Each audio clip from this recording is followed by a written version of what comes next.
Beleza.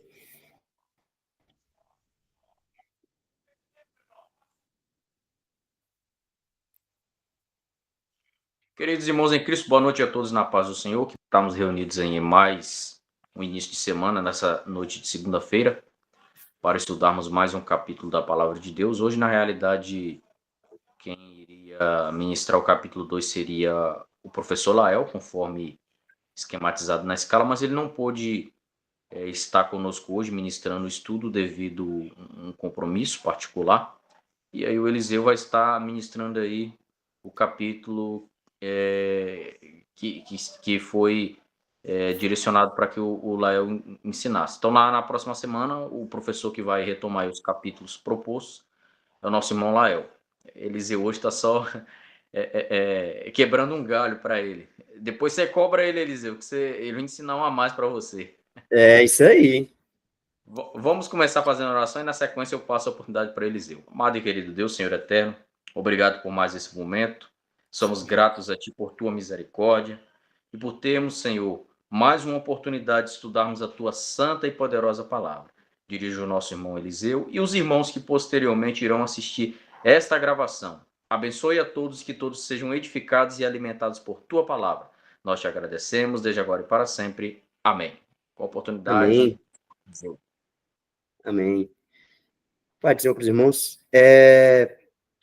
A gente terminou, né, a segunda, ou melhor, o capítulo 1 do 1 de Pedro, conforme a gente tinha indicado, né, na aula anterior, o termo, a, a maneira de falar, né, mais correta seria 1 de Pedro, ou primeira carta de Pedro, né, o nome completo, assim. Vamos agora para o capítulo de número 2. Nós encerramos o capítulo número 1 com a parte final do versículo dizendo, né? Eu vou utilizar aqui hoje a Nova Almeida atualizada. Eu acho que ela é uma tradução, assim, bem mais tranquila para uma primeira leitura, né? Tem até algumas Assembleias de Deus, elas já têm a leitura, né, do culto público sendo utilizado a NAA, né? Atualmente são essas duas traduções que são oficiais, né, das Assembleias de Deus, que é a Almeida Revista Corrigida, de 2009, né? E a Nova Almeida Atualizada, essa de 2017, tá? Quem não tem essa Bíblia, eu até recomendo, tá? Comprar, porque a tradução dela é bem interessante, né? Ela não é... Ela tirou aquelas coisas rebuscadas do português, né? Não da tradução, mas do português, né? Por exemplo, fartiei, né? Mesóclises, né? Essas maneiras aí de se referir a alguns verbos, tornando mais agradável o texto, e não perdeu os termos que são realmente teológicos importantes, né? Por exemplo, expiação, não troca, ele não faz a substituição de expiação por outra coisa. Enfim, é uma tradução bem legal, principalmente para jovem, né? Para quem tem um pouco mais de dificuldade em português mesmo, porque a Almeida Revista e Corrigida, ela tem um português bem pesado, assim, né? Para quem não tem costume de ler. Mas, enfim, vamos lá. Então, vou ler na NAA aqui. Versículos de número 1 até o versículo de número 3, eu vou comentar eles juntos, né? Aqui, Pedro, ele diz assim, portanto, abandonem toda a maldade. Aqui tem uma série de exortação em alguns sentidos, né? Ele coloca algumas coisas aqui, né? A primeira delas é maldade, toda maldade, depois todo engano, hipocrisia e inveja, né? Bem como todo tipo de maledicência. Então, nós vemos uma ordem aqui de Pedro bem clara: abandonem toda maldade, né? O termo utilizado na Almeida Revista e Corrigida é malícia, né? deixando, pois, toda malícia. Mas tem o mesmo sentido, né? Toda maldade, toda malícia, deixar o que é mal. Então, a gente tem que tomar bastante cuidado, porque, infelizmente, muitas das vezes, o que nós vemos na igreja são essas coisas presentes no meio da igreja, né? Por exemplo, a questão da hipocrisia, né? E a hipocrisia aqui no sentido do grego, né? Da palavra grega utilizada, é a mesma palavra usada para ator, né? Então, quando se tinha um ator, né, atuando ali, né, num teatro, enfim, a palavra utilizada era essa mesma palavra aqui. É uma espécie de máscara, né? A pessoa na sua frente, ela fala uma coisa, por trás outra. Então, Pedro está falando, ó, larga isso tudo, deixa isso tudo. Esse negócio de mentira, esse negócio de engano, esse negócio de hipocrisia, isso não é para crente, não, né? Fingimento, né? Então, assim, ele está dando a ordem e ele deixa claro depois. Por que ele está falando tudo isso? Né? Naquele momento, é porque a igreja era uma igreja recém-convertida. Né? Isso fica claro no versículo de número 2. Ó, como crianças recém-nascidas, desejem um genuíno leite espiritual. Então, Pedro ele começa a falar, olha, vocês são novos convertidos, beleza, mas eu quero falar para vocês, ó, larga tudo. Para com isso, né? Lembrando uma fala de Jesus, né? Quando Jesus começa a falar, ele fala, ó, se alguma coisa te faz pecar, corta.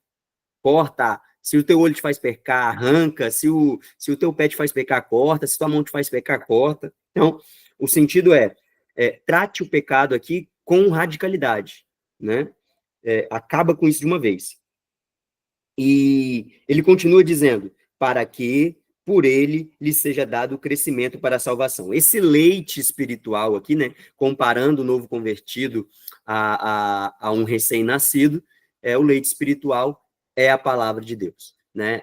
Mais um texto onde a palavra de Deus, onde a Bíblia aparece como referência a um alimento, né? Porque de fato é o que ela é um alimento espiritual para cada um de nós.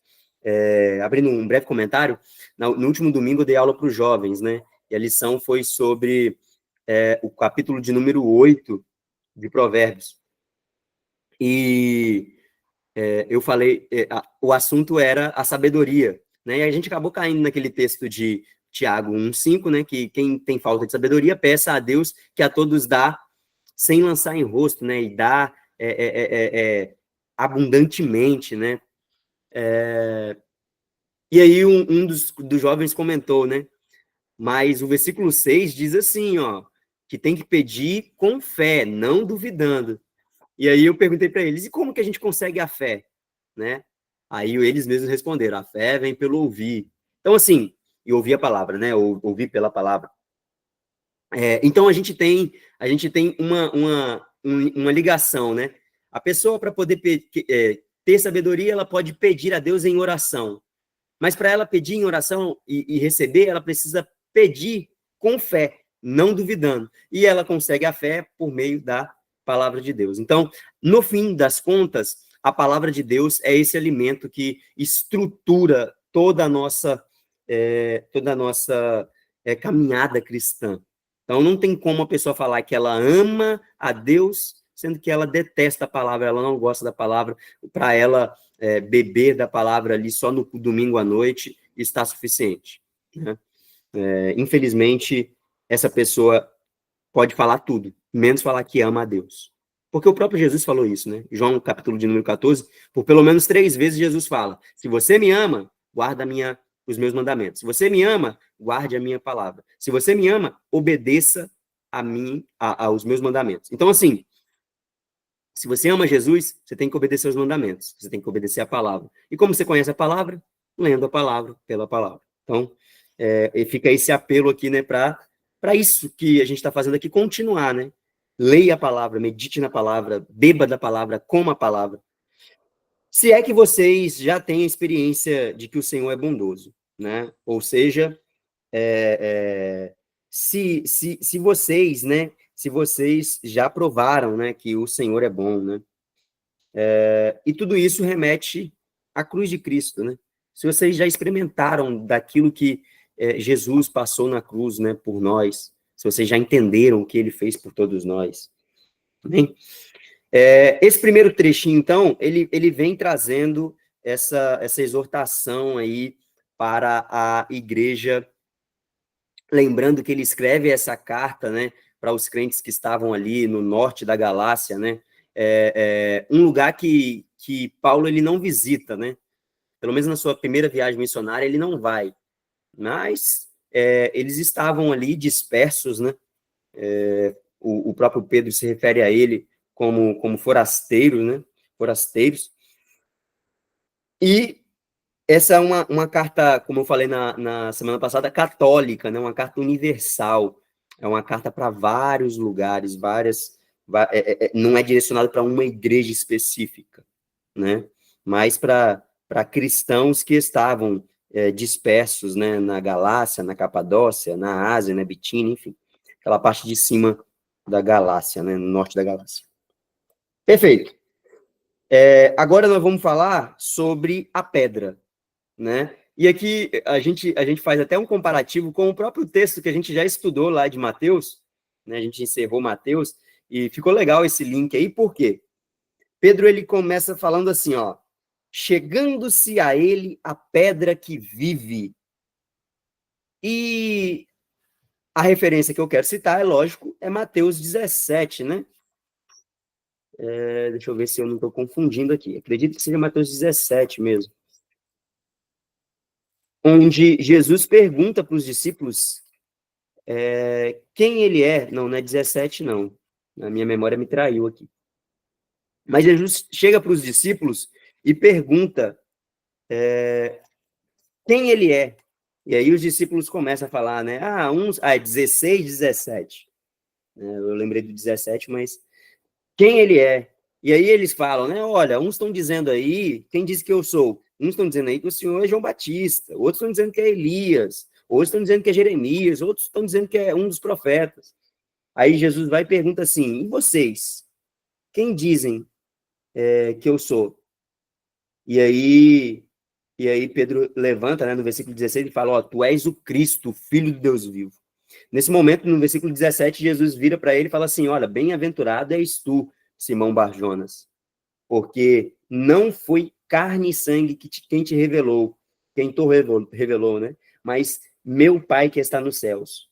Pois também eu te digo que tu és Pedro, e sob esta pedra edificarei a minha igreja, e as portas do inferno não prevalecerão contra ela. É lógico que eu não vou entrar aqui de novo, né? A gente já falou sobre isso lá no capítulo 16, de quem é essa pedra, é claro que é Jesus, e uma clara evidência disso é que Pedro provavelmente lembrou disso, e aí ele coloca Jesus aqui como uma pedra, né?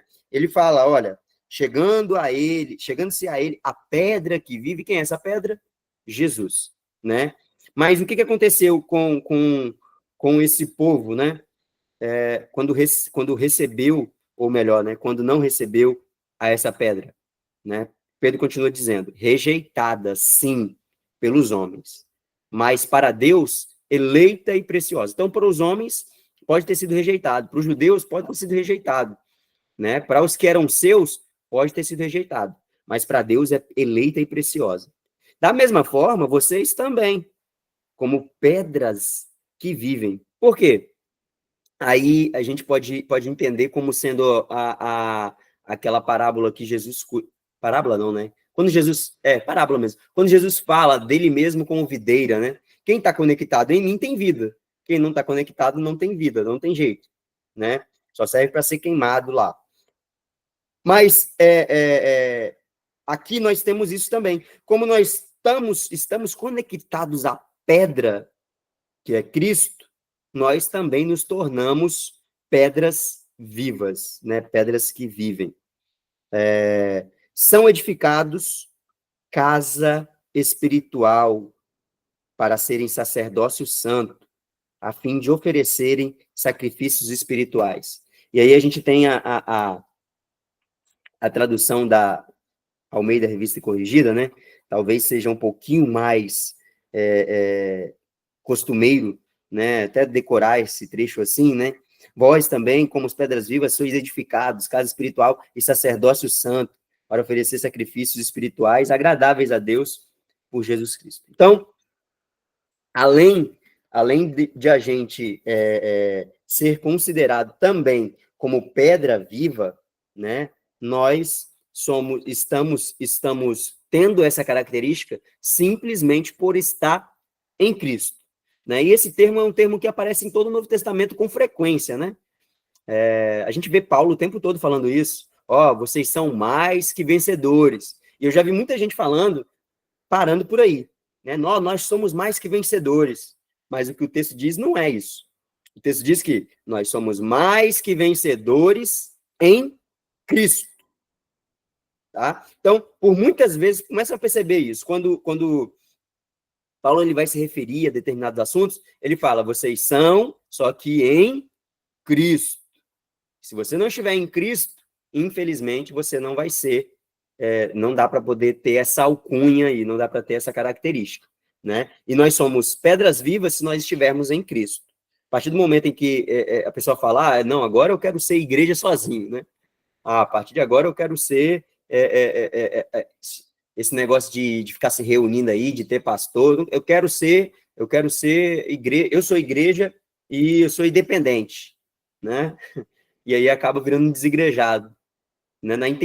Na ideia de ser ele mesmo igreja, mas igreja, para ser igreja, precisa estar conectada a um corpo, né?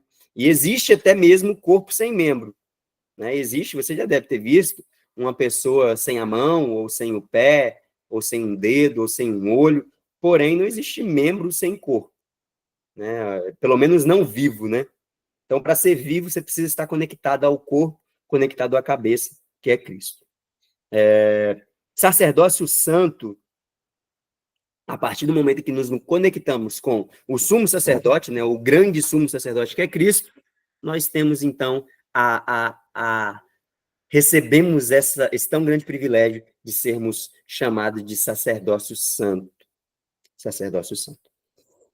Do versículo de número 4, lembrando, do versículo de número 4 até o versículo de número 10, ele vai falar a respeito dessas características aí da igreja. Então, vamos continuar. Também vós, né, já li essa parte, a fim de oferecer sacrifícios espirituais agradáveis a Deus por meio de Jesus Cristo. O interessante é que esse sacerdócio que a gente admite agora, que a gente tem agora, não é mais o sacerdócio que a gente via no Antigo Testamento, né? No Antigo Testamento, onde eles ofereciam animais, né, derramamento de sangue ali havia. Agora, o sacerdócio, ele muda um pouquinho. E aí eu quero convidar um de vocês aí, para abrir para mim, para a gente, né, para a gente poder ler, Romanos, capítulo de número 12, para não ficar só eu falando aqui. Romanos, capítulo de número 12.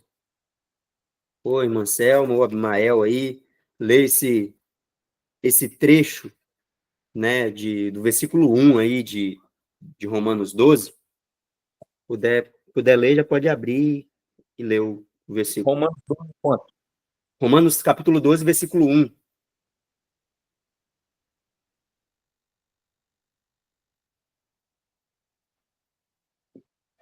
Pode ler, o Abimael vai ler. Pode ler, Marcelo. Só o capítulo 1? É só o versículo 1. Uhum. Versículo 1.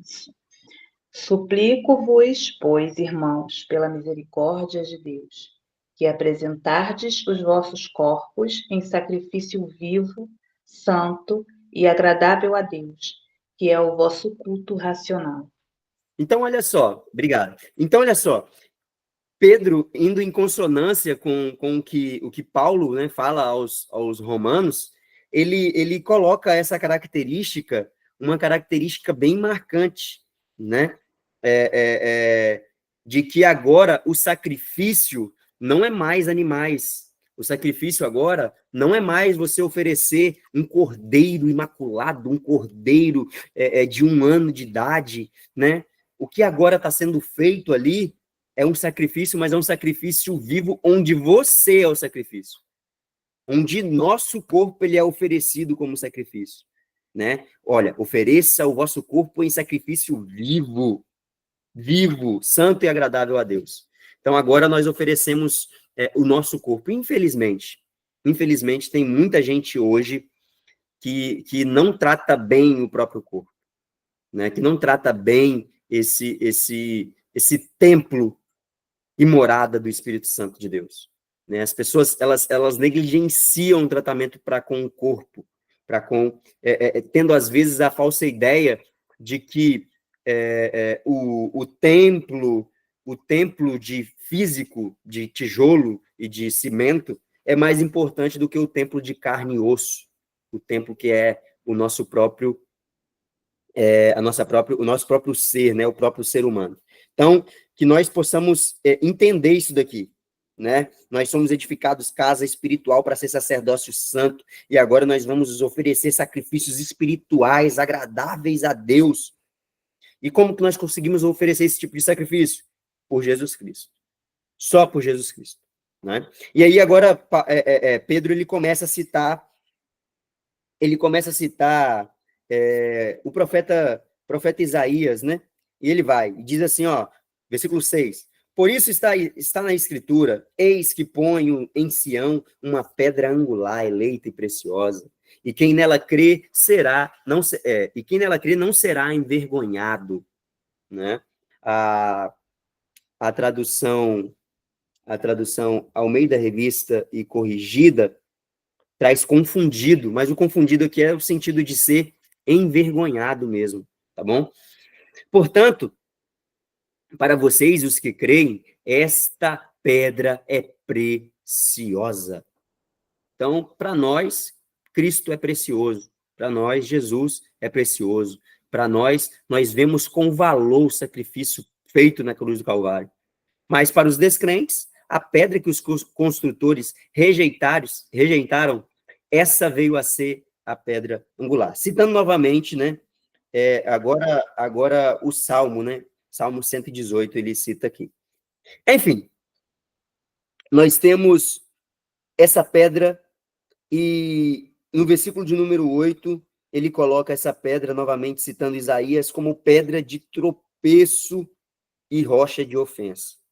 São estes os que tropeçam na palavra, sendo desobedientes para o que também foram destinados. Então, da mesma forma que a palavra, ela permite que a pessoa se alimente, se fortifique, ela seja capaz de edificar e oferecer sacrifícios espirituais, né, por meio de Jesus Cristo, ao mesmo tempo também serve de pedra de tropeço, serve de uma palavra que vai ser de condenação para quem resolveu desobedecer a Deus. É o pecado que vem desde Adão, né? Desobedecer a uma ordem divina, né? Desobedecer à ordem de Deus. Então, ele tá deixando claro, olha só, esse negócio aí vai acontecer para ser, eles vão ser desobedientes mesmo, mas isso tudo, pode ter certeza que eles vão tropeçar, né? Eles decidiram não obedecer a palavra de Deus, né? E no versículo de número 9, ele coloca fazendo uma comparação, né? Ele fala, olha, vocês, porém, vocês são geração eleita, vocês são sacerdócio real. Além de ser sacerdócio real ainda, né? Somos reis, né? Nação santa, povo adquirido, ou povo de propriedade exclusiva de Deus. E aqui entra um hino que eu tenho certeza que muita gente cantou, que o Anderson Freire gravou, né? Que ele fala assim, né? Exclusivo és no meu coração, né? E dando um sentido de que no coração há apenas Deus, né? Mas ao mesmo tempo que a pessoa canta isso, que o coração dele é exclusivo para Deus, ele chega em casa, ele tem uma divisão, né? O coração dele, na verdade, não é exclusivo de Deus, né?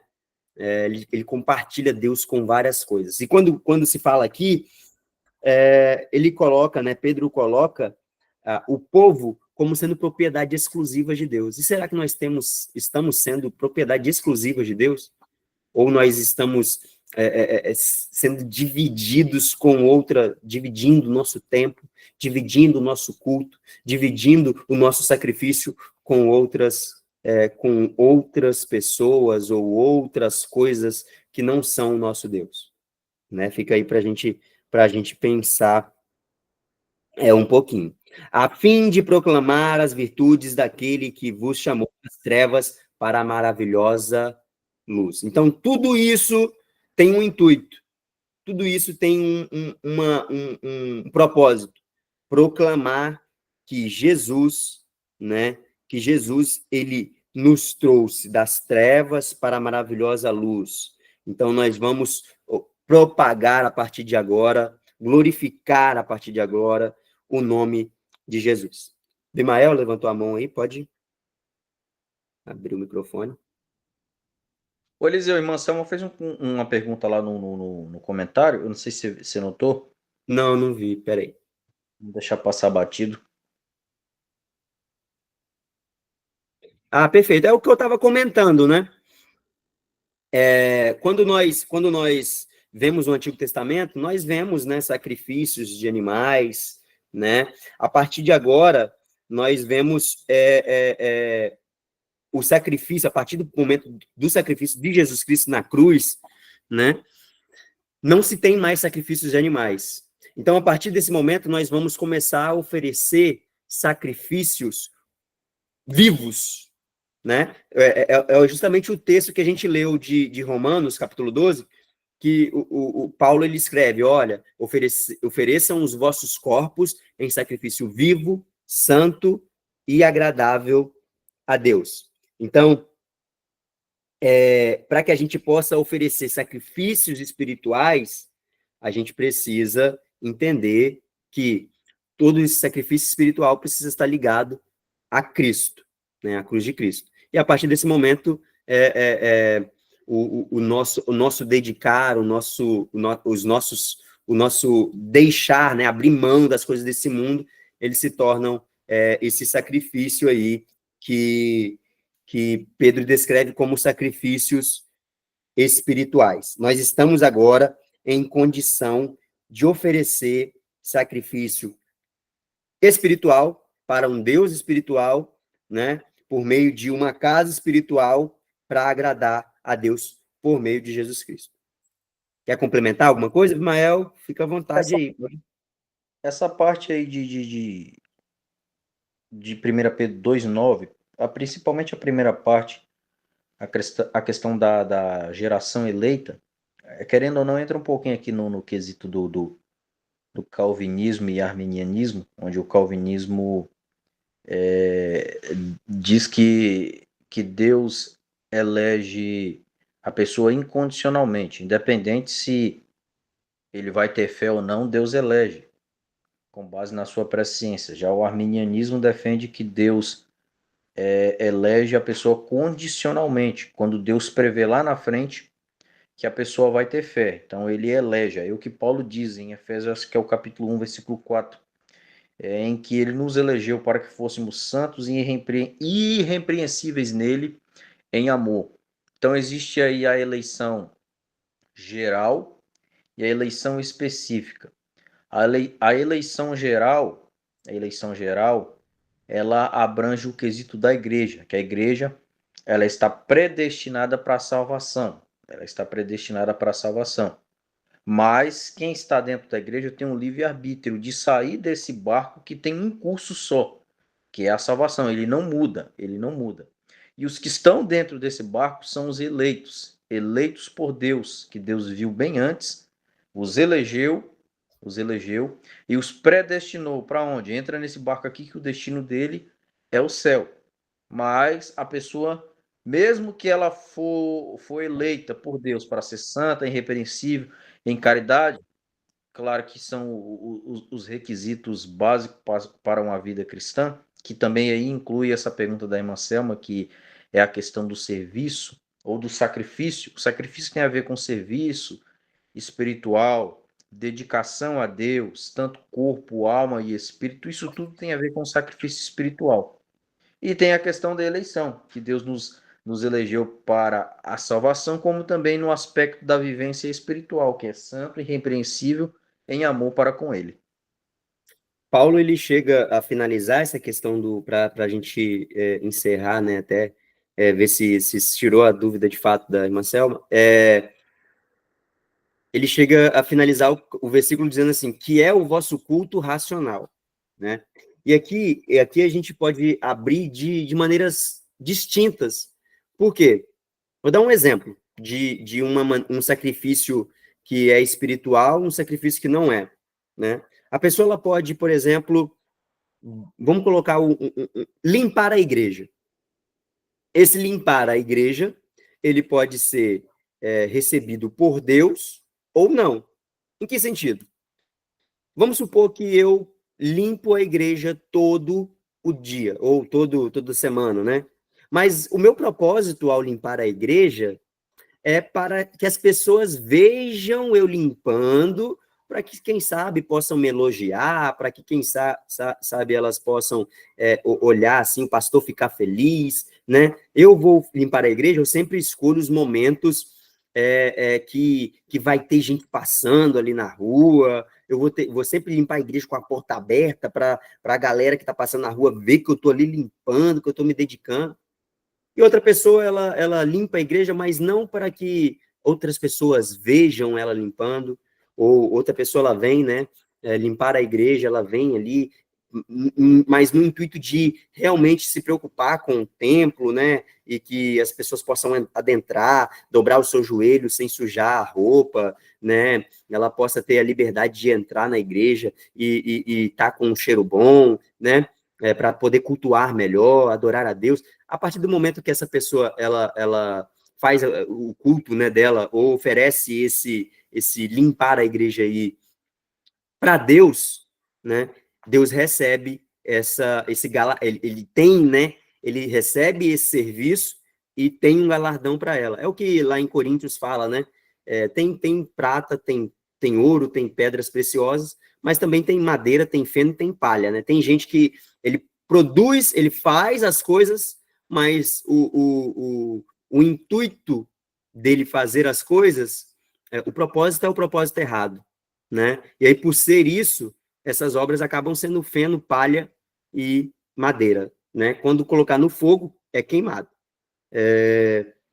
Então, assim, existe distinção aí, né? Mas ter certeza que Deus ele tem um galardão guardado, né? Para todos aqueles que estão oferecendo algo para Ele, todos aqueles que estão oferecendo culto a Ele, né? Todos aqueles que estão entregando de fato um culto, um sacrifício vivo, santo e agradável a Ele, né? E a partir de Cristo nós conseguimos prestar esse sacrifício. A partir de Cristo nós conseguimos nos entregar, mesmo nós sendo pecadores, né?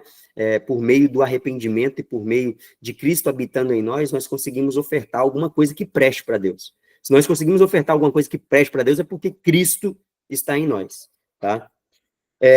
Antes, vocês nem eram povo, mas agora são povo de Deus. Antes, não tinham alcançado misericórdia, mas agora alcançaram misericórdia. Complementando, né, o que o Abmael falou aí a respeito da interpretação de eleição, o que eu vejo que a galera tem muita dificuldade de entender é que Deus não está restrito a tempo. Então, Deus ele não está vendo o futuro.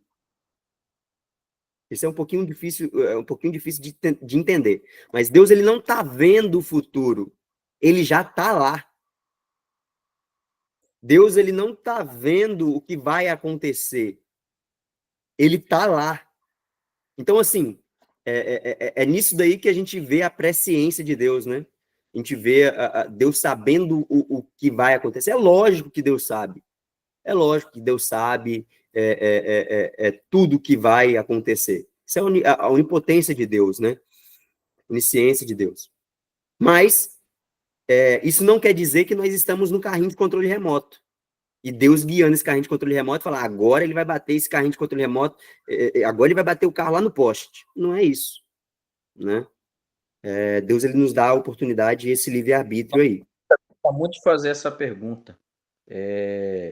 Se Deus não predestina a pessoa nem para o céu nem para o inferno, quem que colocou o futuro lá? Quem que foi que colocou? Não entendi. O calvinista pergunta o seguinte: se Deus realmente não predestina ninguém para o céu e nem para o inferno, a pessoa tem livre-arbítrio, quem que foi que colocou o futuro lá? Porque aí eles pensam o seguinte, que se Deus colocou o futuro, Deus tem que predestinar. E na cabeça do calvinista, se Deus coloca o futuro lá e não predestina nada que tem dentro do futuro, ele não é soberano. Então é aqui que eles garram. Eles acham que a soberania de Deus se resume em ele predestinar tudo, colocar todo mundo como um bando de robô. A gente, estudando um pouquinho, tem uma dificuldade em entender a mente de Deus. O calvinista quer entender o porquê da soberania de Deus. Então é um pouco complexo. Ele coloca, eles colocam a questão da conversão, da salvação do homem, né, como um ato exclusivo de Deus, né? Não tem a participação humana, né? É até um termo que vocês estavam usando aí em algumas lições atrás, né? Você está falando do Lael, né? Eu esqueci agora, me fugiu da memória agora, mas tem dois termos, sinergia, Infralapsarianismo, né? sinergia e monergia, né? O sinergismo a temática geral e o supralapsarianismo é o específico dentro do sinergismo e o monergismo. Isso aí. Então assim, esse assunto aí vai dar pano para manga. Vamos continuar aqui. Vamos voltar para o contexto de aplicação pessoal agora, né? De Pedro. Versículo de número 11. Amados, peço a vocês, como peregrinos e forasteiros, e aqui a gente precisa ter consciência disso, nós somos peregrinos e forasteiros, né? Ontem, na nossa igreja aqui, o irmão pregou uma palavra muito linda, né? Sobre arrebatamento, né? Sobre a vinda de Cristo e sobre como nós devemos sentir vontade de ir para o céu, né? E, querendo ou não, é a mesma coisa que eu falar que eu sou forasteiro aqui. A jornada aqui está acabando. Falta o quê? 40, 50, 60, 70 anos? O que é isso diante da eternidade? Nada. Então está acabando. Está acabando a minha trajetória aqui. Eu não posso colocar em jogo uma eternidade por conta de alguns anos nessa terra, né? Então, olha, como peregrinos, como forasteiros, vocês precisam ter uma atitude. Que atitude é essa?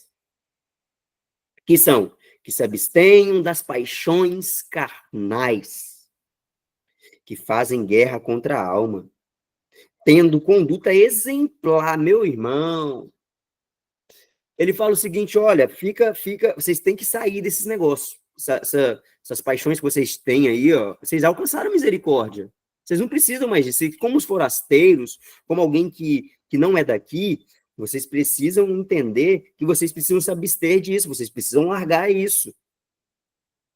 E aí ele diz o seguinte, versículo de número 12, vocês precisam ter uma conduta exemplar no meio dos gentios. Olha que loucura. Para que, quando eles os acusarem de malfeitores, observando as boas obras que vocês praticam, glorifique a Deus no dia da visitação. Então, nós temos os ímpios, né? Os gentios aqui, ou os que não creem, eles olharem para nós e eles veem em nós algo diferente ao ponto de glorificar a Deus.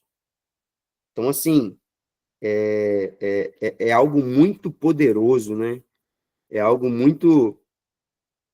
Algo que a partir do seu testemunho, você fazer alguém glorificar a Deus. Tem uma referência aqui de Mateus capítulo 5, versículo 16, o Sermão do Monte, que diz o seguinte, ó, Mateus 5:16. Assim brilhe também a luz de vocês diante dos outros, para que vejam as boas obras que vocês fazem e glorifique ao Pai de vocês que está nos céus. Então, nós devemos ter atitudes, né? Eu costumo dizer aqui na igreja, não adianta você ser crente só na igreja. Nessas 2 horas de culto que a gente passa ali, meu irmão, ali é muito tranquilo ser crente. Alguém passou, pisou no seu pé, você fala, eita, eu te perdoo, irmão. Ou me perdoa por ter colocado o pé embaixo do seu no momento em que eu coloquei aqui o pé no seu caminho, mesmo que eu estava parado, mas não deveria estar parado aqui, porque eu sei que o Senhor ia passar aqui. Nesses 2 minutos nesses 2 horas de culto é muito tranquilo. O problema é ser crente no trânsito. E a gente precisa ser crente ali também. O problema é ser crente no momento em que alguém na padaria te passa o troco errado, ou na loja te passa o troco errado, ou o cobrador do ônibus não vem cobrar a sua passagem, e você tem que virar e falar assim, ei, você não cobrou minha passagem, cobra aqui. É aí que a gente precisa ter uma conduta exemplar, no momento em que eles estiverem vendo a gente. Tem uma frase que diz o seguinte, na vida de muitas pessoas, você vai ser a única Bíblia que ele vai ler. Ele não vai ter tempo para parar e ler a palavra de Deus ali, mas ele pode olhar para a sua vida e ver a Bíblia em você, as suas condutas, na sua conduta. E a partir desse momento falar, opa, eu quero ser, esse cara tem alguma coisa diferente, essa mulher tem alguma coisa diferente, esse homem tem alguma coisa diferente, o que ele tem de diferente? A partir desse momento ele conhecer a Cristo. Por causa do Senhor, estejam sujeitos a toda instituição humana. Aqui pesa um pouquinho, né? Porque muita gente, ele não quer obedecer às normas.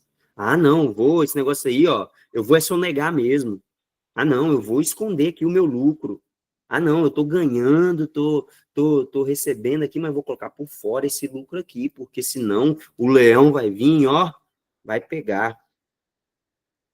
E aí Pedro, ele coloca, olha, estejam sujeitos a toda instituição, quer seja rei como soberano, quer seja as autoridades aqui policiais, né, por exemplo, né, você pode destratar um policial, o policial falar, tá na beira da BR lá, ele para o carro, não, como é que pode, você vai parar a mim, que eu sou uma pessoa direita, que não sei o quê, um monte de gente passando aí errado, e você, não, chame, se necessário for, até de senhor, não, ô senhor, tá aqui minha habilitação, tá aqui o documento do carro, tá aqui, né? Porque tem algumas pessoas que acham que por serem crentes e por estarem debaixo do governo divino, tem que simplesmente ignorar a governança dos homens, né? E das pessoas que estão ali, policiais, né? Políticos, né? Prefeitos, governadores, presidentes, enfim. Como enviadas por ele, tanto para castigo dos malfeitores, como para louvor do que praticam o bem. Porque assim é a vontade de Deus, que pela prática do bem vocês silenciem a ignorância dos insensatos. Então, assim, irmão Eliseu, então eu tenho que obedecer cegamente aos governadores? Claro que não. Né? Mais importa obedecer a Deus do que aos homens.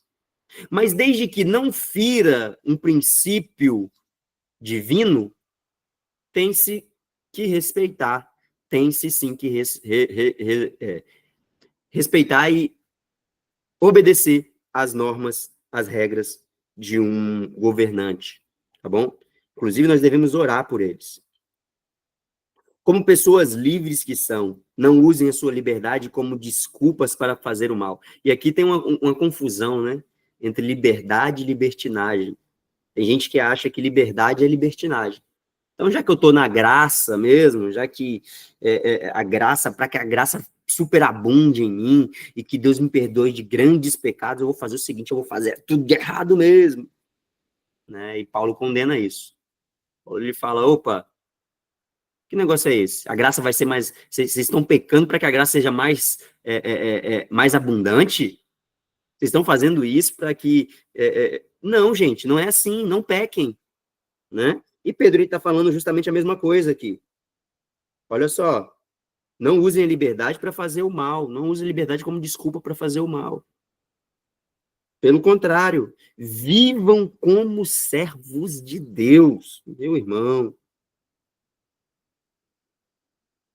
Então, assim, quero só deixar um destaque aqui em relação à liberdade. Liberdade não é fazer tudo o que você quer. Liberdade não é fazer o que eu bem entendo. O nome disso, na verdade, quando eu faço só o que eu quero, eu me torno escravo dos meus próprios desejos. Então, se eu quero beber, eu bebo. Se eu quero fumar, eu fumo. Ah, por que fulano não para de beber? É porque quando ele sente vontade de beber, ele não consegue resistir à vontade dele. E ele cumpre todas as vontades dele. Então, a partir do momento que a pessoa ela acha que liberdade é fazer o que bem quiser, na verdade, ela se torna escrava dos seus próprios desejos. Então, essa pessoa não é livre. Liberdade é, eu posso fazer, mas eu não vou fazer porque isso vai desagradar o meu Deus. Eu tenho, olha só, ninguém vai ver, mas eu não vou fazer porque eu sou livre e eu tenho a oportunidade de escolher não fazer.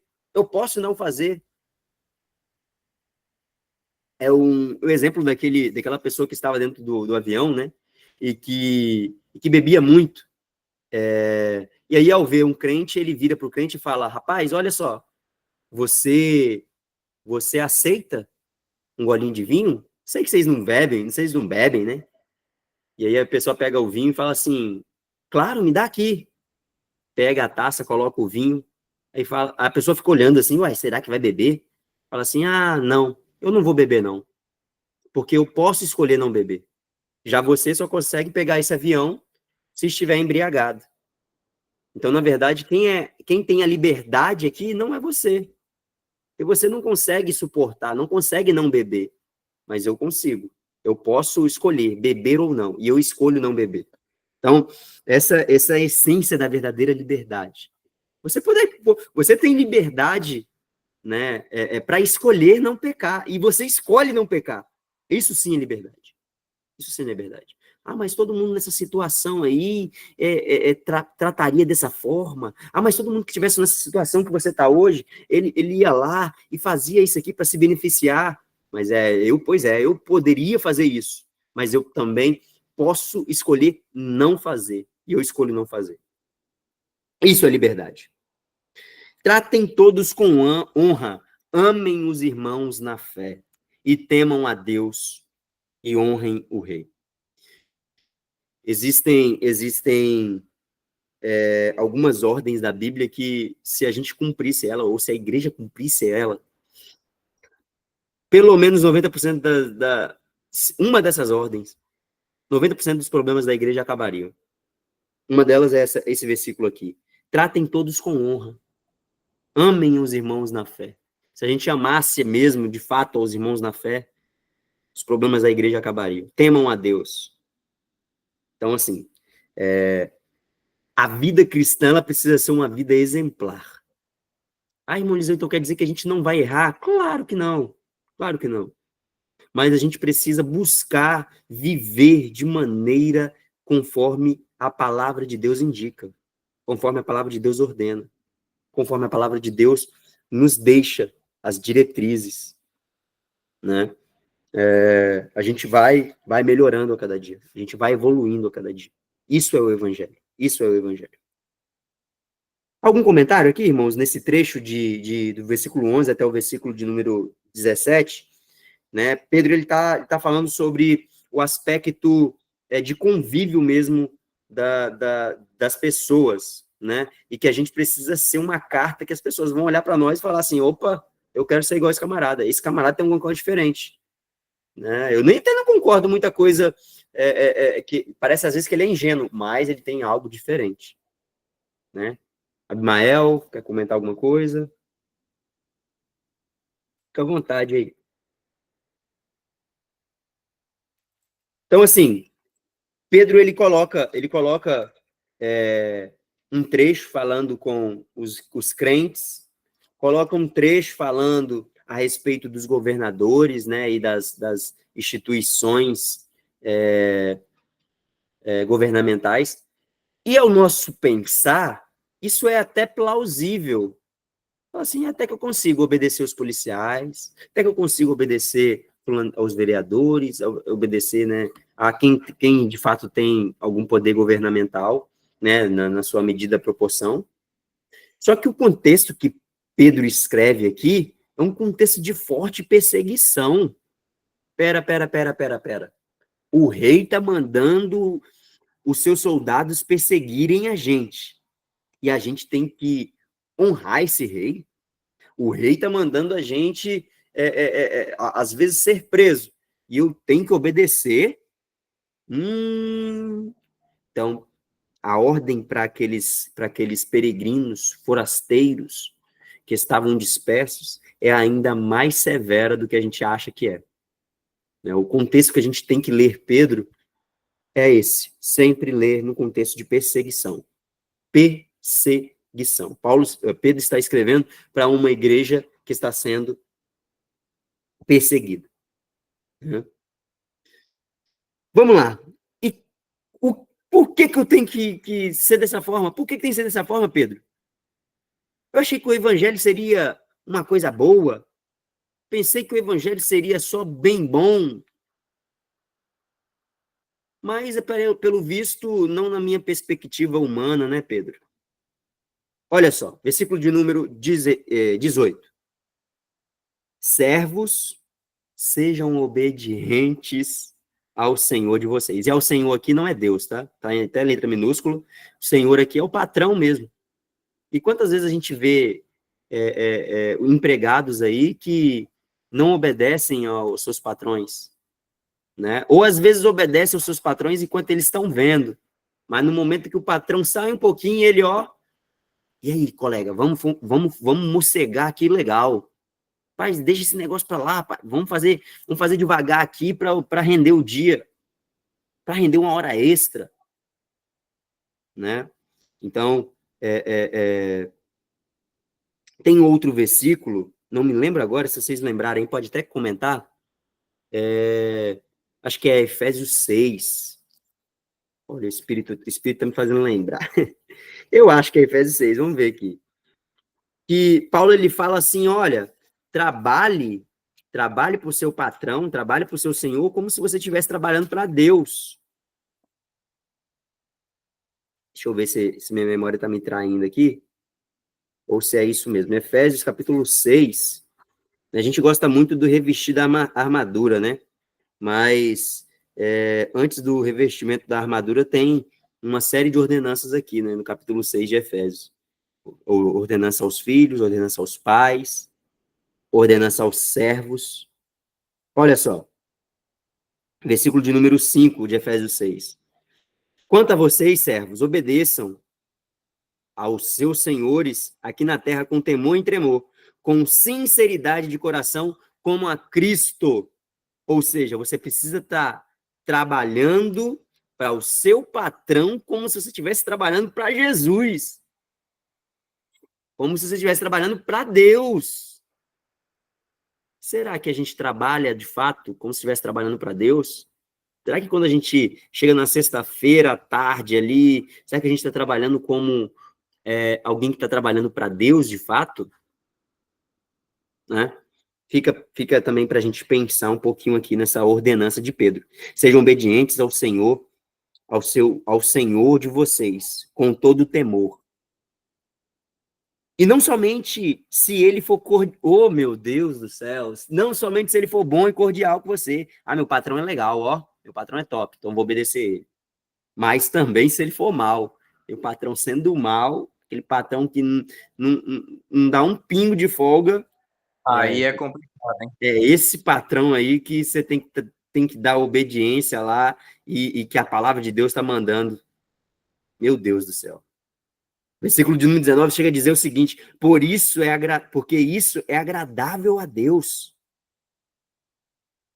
E Pedro entra numa linha aqui que a igreja de hoje não aguenta ouvir. Olha o que ele fala. Que alguém é agradável a Deus o quê? Que alguém suporte tristezas, sofrendo injustamente. Poxa, patrão, mas o meu colega ali, ó, esse camarada faz tudo errado e você não pega no pé dele, no meu você fica pegando no meu pé, né? Sofrendo injustamente por motivo de sua consciência para com Deus. É aquele exemplo, né? Lá na nossa igreja, um irmão contou uma história que aconteceu na terra dele, certa feita, de um homem que ele estava contratando vendedores, né? E ele vendia feijão, esse camarada vendia feijão. E a única regra que ele tinha para os vendedores era o seguinte: olha só, chega aqui, esse feijão aqui, ele é um feijão velho. Esse feijão aqui chegou hoje. Se alguém chegar aqui e quiser comprar feijão, você fala o seguinte, rapaz: esse feijão aqui é novo, para vender e torrar o feijão que, na verdade, é velho, né? Aí o patrão vai, sai, quando volta, e aí, vendeu? Falou, patrão, até veio algumas pessoas querendo comprar, mas quando perguntavam se o feijão era velho ou novo, ele falava a verdade, patrão. E ele não vendia, porque a pessoa queria o feijão novo. E aí acabava vendendo o novo e não o velho. O patrão fez o quê? Foi lá e demitiu aquele funcionário. Passou-se um tempo e o patrão descobriu que dentre os seus funcionários tinha um que estava roubando ele, né? E, na verdade, ele não conseguia achar ninguém de confiança para colocar ali como um gerente daquele mercado, né? Ele precisava de um gerente, mas não tinha ninguém de confiança. O que ele tinha estava roubando ele. E aí ele vai resmungar isso para a esposa, falar, rapaz, eu não consigo achar ninguém de confiança para esse emprego. E a esposa dele vira para ele e fala bem assim, olha só, você tinha esse homem, só que você demitiu ele porque ele não mentia. Agora, se esse homem perde o emprego dele por sendo fiel ao Deus dele, esse homem aí era o homem que você deveria ter colocado na gerência. E esse homem pode ter certeza que ele não roubaria você. A conclusão da história, né? Acaba que esse homem, ele retorna, mas agora não mais como vendedor, mas como um gerente daquele estabelecimento. Então, assim, existem situações que a gente vai precisar testemunhar Cristo através da nossa vida secular. Seu trabalho ali, rapaz, mas como que você sempre termina esse trabalho tão rápido? Rapaz, mas como é que você não fica morcegando? Rapaz, mas você não finge isso, não fica, né, todo mundo aí de conversinha, falando de fulano de tal aqui no trabalho, e você não se envolve nessas rodinhas. Por quê? É porque você é um cara legal, porque você é bom? Não, não é porque eu sou bom, é porque eu tenho alguém que vive em mim, né? Contar uma experiência minha. Hoje saiu o resultado da heteroidentificação do concurso que eu estou participando. E eu me declarei pardo, né? Me autodeclarei pardo. Porque realmente eu entendo que eu sou pardo, não sou branco. E aí, a galera duvidou assim, falando, né? Rapaz, você é branco, você é branco, você é branco. E aí eu peguei até, fiquei meio assim, falar, caraca, será que, né? E saiu o resultado, estava lá, deferido, né? Uma banca com umas 6, 7 pessoas decidiu como deferido o meu caso, né? Que realmente sou pardo. Então, um dos meus colegas, mandei mensagem para ele, feliz, né? Falando, né? Rapaz, olha, que eu estou feliz aqui e tal, eu realmente fui aprovado lá no deferimento, né, como pardo, então posso entrar com as cotas, né? E aí a pessoa me perguntou o seguinte, mas você fez alguma coisa? Você usou de alguma estratégia? Né? Aí eu falei, não usei de nenhuma estratégia, não. Não, mas você não usou nada para poder... ficou uns momentos a mais no sol, ou usou alguma coisa para cachear o cabelo? Eu falei, não, nem nada disso. Na verdade, se eu fizesse alguma coisa desse tipo, eu até me sentiria mal e eu creio que Deus não se agradaria disso. E atrapalhando meu relacionamento com ele, com certeza eu não faria, né? Então, assim, existem pessoas que elas vão até o extremo do que pode e que não pode fazer, né? Esquecendo-se do relacionamento delas para com Deus. Então, tem pessoas que estão vendo isso, né? Um dos exemplos, se eu tivesse feito isso, né? Se eu tivesse ido lá e cacheado meu cabelo, feito uns cachinhos aqui para ficar, sei lá, e tal, não sei o quê, para parecer que eu sou mais pardo do que realmente sou, eu me sentiria completamente mal se eu fosse aprovado, né? Por conta disso. Ou o Espírito Santo acusaria, mas do jeito que eu sou, eu fui lá e acabou que a banca resolveu dar como deferido, né? Enfim, o que eu quero dizer é que o que Pedro está falando aqui é que as nossas atitudes, elas vão além, né, de simplesmente você ter uma vida na sua igreja, na sua congregação. Você precisa dar testemunho para aqueles que estão lá fora. Versículo 20. Pois que glória há, se pecando e sendo castigado por isso, vocês o suportam com paciência. Por quê? Porque vocês merecem o ora-bolas. Se você está pecando, se você está errando e está sendo punido, você precisa realmente passar por isso. Não tem glória nenhuma aí. Não tem glória nenhuma. Você realmente fez a ultrapassagem num lugar proibido. Levou uma multa, tá merecendo essa multa. Não tem glória nenhuma nisso. Ah, mas não tinha nenhum guarda. Ah, mas não tinha nenhum radar. Ah, mas a pessoa que tá. O policial estava escondido no meio do mato. Não tem glória nenhuma nisso, a partir do momento que você peca. Mas, se entretanto, quando praticam o bem, vocês são igualmente afligidos e suportam com paciência, isso é agradável a Deus. Quer ver um exemplo prático? Você é motorista de caminhão. E aí, o policial te para. E aí, olha assim para você e fala, e aí, tudo bem e tal? E aí, vai dar uma ajuda pro café e tal? Numa tática de suborno assim clara, né? E aí você vira e decide subornar o policial, né? Assim, rapaz, eu tô com esse farol aí queimado, mas não tem como não te dar uma ajuda aqui de custo e tal, não poderia estar rodando assim, mas toma aí, rapaz, uns R$100 aí pra você tomar um café, né? E aí o policial vai lá e te fala o seguinte, olha, a partir desse momento você está tentando subornar, então você vai sofrer por isso, né? Que glória que tem nisso? Nada. Agora, se você está lá no seu caminhão, tá tudo certo, e o policial vem falando, opa, tô querendo um cafezinho, tem como você liberar aí e falar, rapaz, olha, não tenho dinheiro e tal, ou até tenho, mas eu não posso contribuir com você e tal. E a partir disso daí o policial ficar com raiva, sei lá, ir lá quebrar um farol seu e a partir daí travar o seu caminhão. Isso daí é agradável a Deus. Por quê? Você está sendo afligido de maneira igual àquele que fez a atitude errada, mas injustamente. Isso é agradável a Deus. Isso é loucura para a gente, mas enfim, é o que a palavra diz.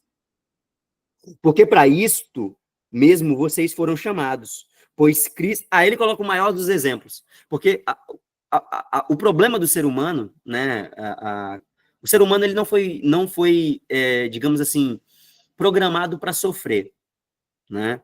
Tanto é que quando você olha, por exemplo, os hospitais, e o próprio sistema humano mesmo, né, sistema nervoso, quando você coloca uma tensão muito grande sobre uma pessoa, né, uma dor, o que acontece com a pessoa? Ela desliga o sistema para deixar de sentir aquela dor, né, para sentir aquela coisa, né, O nome que a gente dá para isso é desmaio. A pessoa desmaia porque o cérebro não está aguentando, ou algum órgão não está aguentando. Então, decide desligar, e ali por alguns segundos a pessoa, né, entre aspas, morre, né, para que haja uma reconfiguração, uma reinicialização. Né? Então, por que a pessoa vai para o hospital tomar bezetacil? Dói a beça. Mas por que ele vai? Porque ele não gosta de sentir dor, ele quer que aquela dor passe. Né? Só que isso para o cristão é um negócio meio maluco. Por quê? Porque o maior exemplo que a gente teve foi Jesus. E Jesus passou por sofrimento. Né? Não estou falando aqui necessariamente de sofrimento físico, mas de sofrer por Cristo, porque Cristo sofreu na cruz do Calvário. E aí Pedro ele traz esse mesmo argumento, dizendo, olha, foi para isso que vocês foram chamados, porque também Cristo sofreu no lugar de vocês, deixando exemplo para vocês. E vocês precisam seguir os mesmos passos. Ele não cometeu pecado, nem foi encontrado engano em sua boca. Então aqui corrobora com a santidade de Cristo, né? Cristo é santo. Cristo foi um homem perfeito, sem pecado, sem mácula, sem mancha, sem ruga. E ele deixou esse exemplo para nós, pois ele, quando insultado, não revidava com insultos. Imagina a galera passando ao pé da cruz e falando, ei, que isso? Cuspindo, maneando a cabeça, espraguejando. E era natural que os outros, que as pessoas que estavam crucificadas ali, elas espraguejassem aqueles que estavam passando por ali. E os romanos gostavam disso. Eles queriam, os soldados que estavam ao pé da cruz, eles queriam mesmo que a pessoa ficasse ali espraguejando, porque eram criminosos e que estavam cometendo crimes hediondos e que mereciam morrer ali. Mas Jesus, sem merecer, ele está numa cruz, ele não libera sequer uma palavra de condenação, muito pelo contrário. A primeira frase de Jesus é, Pai, perdoa-lhes porque eles não sabem o que fazem. Ele está na condição de espraguejar alguém, mas ele perdoa alguém. Ele está na condição de murmurar, mas o que ele faz, ele libera uma palavra de incentivo para alguém. Então, assim, Jesus, ele foi o maior exemplo para aqueles cristãos que estavam passando por perseguição, assim também como para nós, caso venhamos sofrer algum tipo de perseguição. Nem se compara, né? Perseguição que você passa no emprego, a perseguição que você passa, às vezes, dentro da sua própria família, a perseguição que você passa, às vezes, na sua rua, ou no seu bairro, ou na sua cidade, ou em determinado lugar, com a perseguição, com o sofrimento de Jesus naquela cruz. Ele não revidava quando maltratado, não fazia ameaças, mas se entregava àquele que julga retamente, carregando ele mesmo em seu corpo sobre o madeiro os nossos pecados, para que nós, mortos para os pecados, vivamos para a justiça. Então, se você acha assim que não precisa de Jesus, pare um pouquinho e pense. Você é pecador, meu filho. E você só consegue fazer alguma coisa porque ele carregou o seu pecado nas costas naquela cruz. A partir daí é que nós temos vida, e vida de maneira justa, né? Jesus, ele pagou o preço e conforme era requerido legalmente, preço de sangue. Pelas feridas deles vocês foram sarados. Porque vocês estavam desgarrados como ovelhas. Agora, porém, se converteram ao pastor e bispo da alma de vocês. E aí nós podemos liberar a palavra, assim como Davi disse, né? O Senhor é o meu pastor, nada me faltará. Jesus é o meu pastor, nada me faltará. E aí, já complementando com o sentido do texto aqui, eu não estou falando que vai ser uma vida boa, não. mas de que eu não vou sentir falta de nada. Mesmo que eu esteja passando perseguição, mesmo que a minha vida esteja difícil, mesmo que a minha situação financeira está precária porque eu precisei obedecer a Cristo em certo aspecto. Mesmo que esteja difícil porque eu não estou recebendo um auxílio emergencial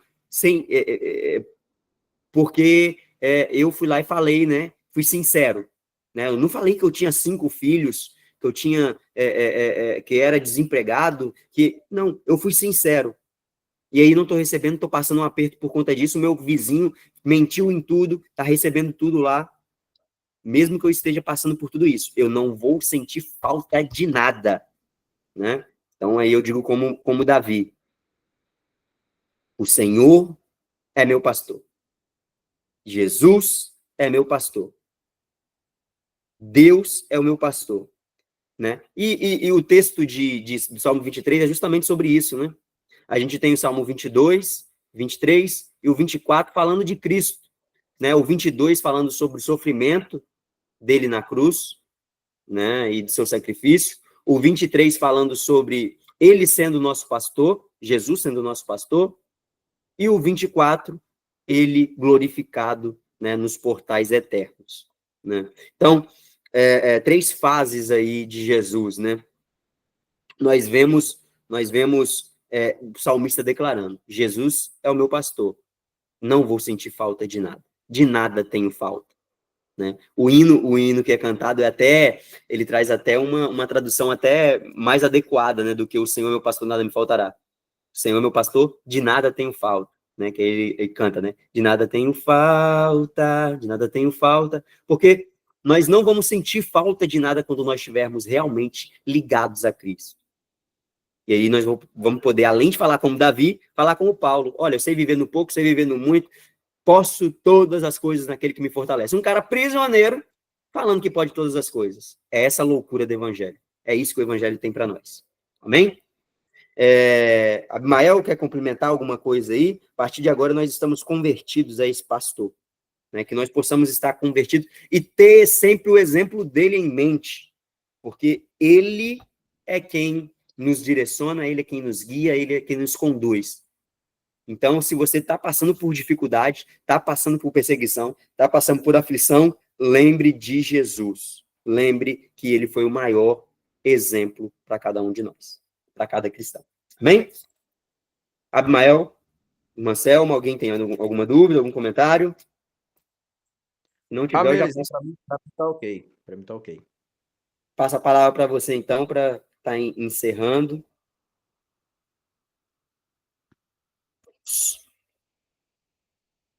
Amém, irmãos. Muito bom esse estudo. Creio que tem sido acrescentador e confrontador também para nós. E vamos encerrar o estudo de hoje orando ao Senhor. E na próxima semana, querendo Deus, nós estaremos aqui. E com o nosso professor, nosso irmão Lael, vai estar dando continuidade aí à exposição desses capítulos. Amado e querido Deus, Senhor eterno, muito obrigado por tudo. Somos gratos a Ti por Tua palavra e pelos ensinamentos que o Senhor nos proporcionou nesta noite. Continue abençoando a vida do nosso irmão Eliseu, capacitando ele dia após dia. E nos dê uma noite na Tua santa paz, na Tua proteção. Que essa semana seja uma semana de paz e de vitórias. Nós Te agradecemos. Em nome do Teu Filho amado Jesus, agora e para sempre. Amém. Deus abençoe a todos e até a próxima. Pronto.